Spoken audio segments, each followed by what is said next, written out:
Hey guys, one of the things I'm going to cover this week is shooting with a 16 millimeter. I notice a lot of people tend to use it the way you would use a normal lens. I use it quite a bit different, so I get a different perspective. And I want to show you how I approach 16 millimeter lens on everything I do. I would never, for example, this barn, I love it with the shadows and the highlights and things like that. And we're at some tourist area. I'm not sure where. You'll have to ask Robin, of course. I notice people will stand here like this and shoot with a 16 millimeter and get very wide views, which a lot of people like doing that with wide angle. I don't like that view at all.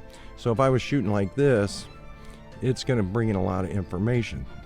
What I do is, because 16 millimeter, I can get probably about 5 inches away from a subject, and I will come in and I will crouch down to get a complete different perspective, like way down in here.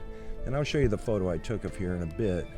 I will get real close up to textures and everything with it to get more of an impact out of it, because it's going to cover a lot of territory. And so I will try to get real close to a scene, and it'll bring in a lot more of the scene than what this phone is showing, for sure. But I will get that. If you look at most of my shots, they're way on the ground, like way down in here, and that 16 millimeter will grab a lot of territory.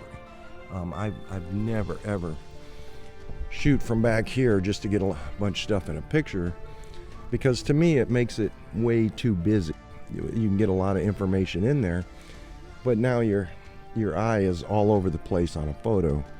And I like to get down and get the element that I really want and get within 5-6 inches of it, and then let the wide angle bring in the rest to tell the story. When you stand back here like this, you end up telling the whole story. You got to leave some to your viewer's imagination. So every shot, look at all my photos with 16 millimeter. Sometimes camera's right on the ground.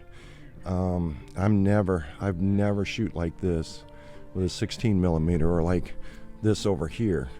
It's just way too much information. Like if I was going to shoot this pump, which I'll do that with a 16 here in a minute too, I would get way down here and shoot up. And of course this camera isn't going to give you the look, but the next photo I'll show you will have that look that I go after. So practice that and you'll get a lot more dynamics. Let me take a bunch of shots today.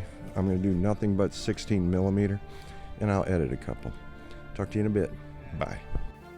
Okay, here's the final shot that I took when I was demoing with my phone, where I stand and how I use the 16 millimeter.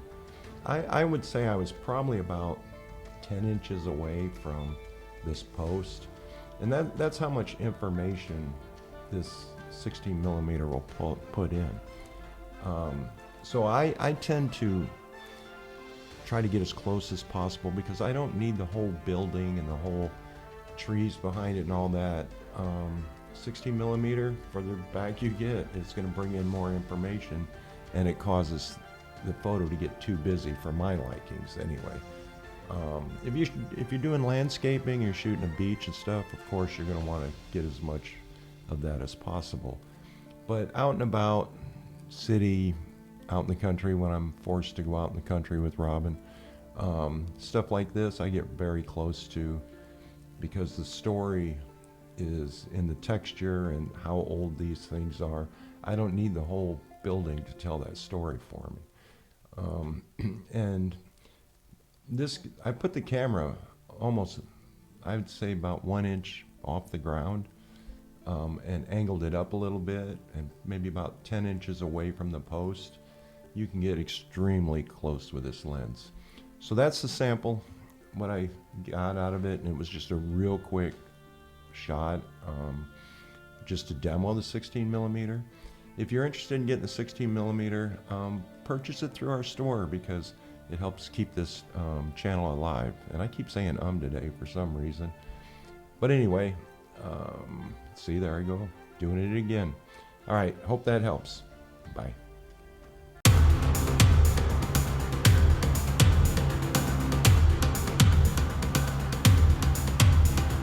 Want to take your photography to the next level?